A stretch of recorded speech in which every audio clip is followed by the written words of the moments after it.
Bonjour, c'est encore moi, Black Sonakunda. Déranger ou ne pas déranger, dans tous les cas, je suis présent. Vous avez suivi le dossier Mamoudou Gassama, le héros reçu à l'Élysée. Du moins, un sans-papier sauve un enfant de 4 ans. Eh bien, chers amis, pour ceux qui n'ont pas eu le temps de voir cela, voici pour vous un rappel mémoire. Scène digne d'un film de super-héros. Un enfant de 4 ans est suspendu à une rambarde de balcon, dans le vide, à plus de 15 mètres du sol. Un homme se lance à l'assaut de la façade à main nue, sous les encouragements du voisinage. Très agile, il met moins de 45 secondes à grimper et à agripper l'enfant par le bras pour le mettre hors de danger. Déjà surnommé Spider-Man sur les réseaux sociaux, le héros du jour est un Malien de 22 ans sans papier, arrivé en France il y a quelques mois. Eh bien, chers amis, quand moi je vois cela, ça me fait penser à quelque chose d'autre. Un peu comme l'histoire des camps du Touareg. Vous vous rappelez, c'était en 1944. Nous sommes en pleine Deuxième Guerre mondiale. La France est à genoux parce qu'aux prises des griffes d'Adolf Hitler et les nazis. Le général de Gaulle, depuis sa position, crie au secours. L'Afrique se mobilise. Rendez-vous Dakar, où nous allons embarquer pour l'Europe. On les a appelés les tirailleurs sénégalais. Après la guerre, il fallait les démobiliser. Avec une somme de 1000 francs français, l'équivalence de 500 francs CFA. Mais retenez que beaucoup de Français ont réagi comme cette dame sur ce plateau. Le recevoir à l'Élysée. Enfin, ça vous choque qu'il aille à l'Élysée? Ça me choque, oui. Pourquoi? Parce que sauvé un enfant, ça pas sérieuse. Si. Enfin, quelqu'un qui vient de sauver un enfant. Est-ce que quelqu'un a le droit d'avoir une opinion divergente sur ce plateau? Elisabeth, parce que si on n'a pas le droit, je vous laisse entre vous et je me tais. Elisabeth, s'il non mais était ça pas suffit. ça Je vais vous l'expliquer si je veux. s'il était pas Je sans vais papier, expliquer si je peux. La réaction de cette dame sur ce plateau ne me surprend guère. Parce que la nuit du 30 novembre au 1er décembre 1944, certains Français, les officiers français, en lieu et place des 500 francs CFA qu'ils devaient remettre aux tirailleurs sénégalais, ils ont préféré descendre les bombes. Ils ont préféré descendre les chars à combat. Eh bien, je vous dis, de 22h à 5h du matin, le camp des Touaregs a été bombardé, saccagé, pillé au maximum. Au réveil, on n'a fait que récolter des morts et les enterrer. Tel a été le prix que la France a réservé à ses sauveurs, ceux qui les ont aidés à sortir des griffes des nazis avec à leur tête Adolf Hitler. Cette réaction ne me surprend guère.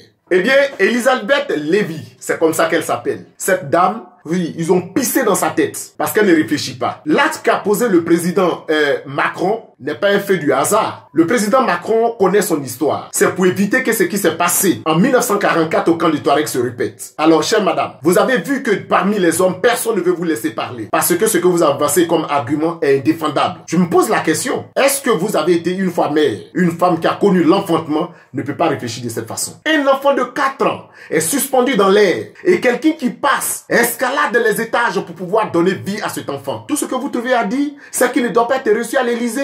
Chère madame, vous avez pensé à la vie de Mamoudou Gassama? Vous avez pensé à la vie de ce petit de 4 ans qui, on ne sait jamais, peut devenir président de la République française? À la place de votre cœur, je ne sais pas ce qui se trouve, mais j'ai l'impression que c'est des morceaux de fer. Chère madame, vous ne connaissez pas votre histoire. Le fauteuil sur lequel Mamoudou Gassama va s'asseoir pour parler avec le président français est confectionné en du bois, pas n'importe quel bois. C'est en du bois Iroko. Dites-moi, madame, en France, vous avez ce qu'on appelle le bois Iroko? Et puis quand vous parlez de donner des documents, le document que vous donnez à Mamoudou, ce sont des morceaux de papier. Et ces papiers-là sont fabriqués à base du bois venant de l'Afrique. Vous parlez de son rapatriement. Chère madame, vous êtes très en colère parce que l'acte qu'a posé votre président n'est pas de nature à vous plaire. Prenez Mamoudou, mettez-le dans un avion, direction Bamako. Mais rassurez-vous, l'avion ne doit pas retourner vide parce que vous avez des milliers, je dis bien des milliers de soldats français qui sont à Bamako, à Tombouctou, à Gao, qui sont en train de piller l'or du Mali. Peut-être que ça vous ne savez pas. Documentez-vous alors. Nous sommes en 2018, chère madame. Vous ne pouvez pas réfléchir de cette façon?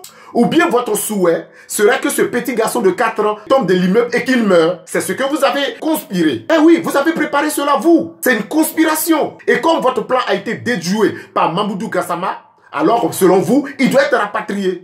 Monsieur le président français Emmanuel Macron, je vais vous demander qu'à partir d'aujourd'hui, vous ne fabriquez plus les bombes pour les déposer en Syrie sous l'argument qu'il y a des terroristes. Parce que la mère des terroristes est devant vous sur ce plateau. C'est Elisabeth Lévy. Je vous demande en même temps qu'elle soit bannie de la République française. parce qu'elle n'est pas digne d'être française, elle ne mérite pas d'être française. En 2018, tu tiens ce genre de propos sur un plateau de télé. C'est qu'à la place de ton cerveau, il y a du pipi.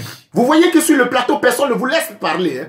Parce que ce que vous êtes en train de définir, vous êtes en train de développer comme argument, ce ne sont pas des choses qui tiennent. Nous sommes en 2018, chère madame. Allez chercher les milliers de soldats français qui sont en Afrique et qui font que piller l'Afrique, violer les enfants de cet âge-là, de 4 ans, et ramener-les en France. Quand vous l'aurez fait, vous pourrez prendre en ce moment-là Mamoudou Gassama et le déporter à Bamako. Tantôt c'est chez lui, hein. Il ne se reproche rien. Ça veut dire quoi ça? Monsieur le président français, la mère des Gaïdis est devant votre porte. Monsieur le président français, la mère de Boko Haram est devant votre porte. Monsieur le président français, la mère des Gaïdis est devant votre porte. Elle s'appelle Elisabeth Lévy. Chers amis, je voudrais dire à cette dame, nous sommes en 2018. Si elle ne sait pas tenir sa langue, il y a beaucoup d'Africains qui aujourd'hui ont la langue dans leur paume. Ils sont prêts à déballer à n'importe quel moment et à n'importe quelle heure. Alors madame, méfiez-vous. L'Afrique se réveille. C'était moi, Black Sonakunda. Votre chance, c'est que je ne parle pas politique. Ciao.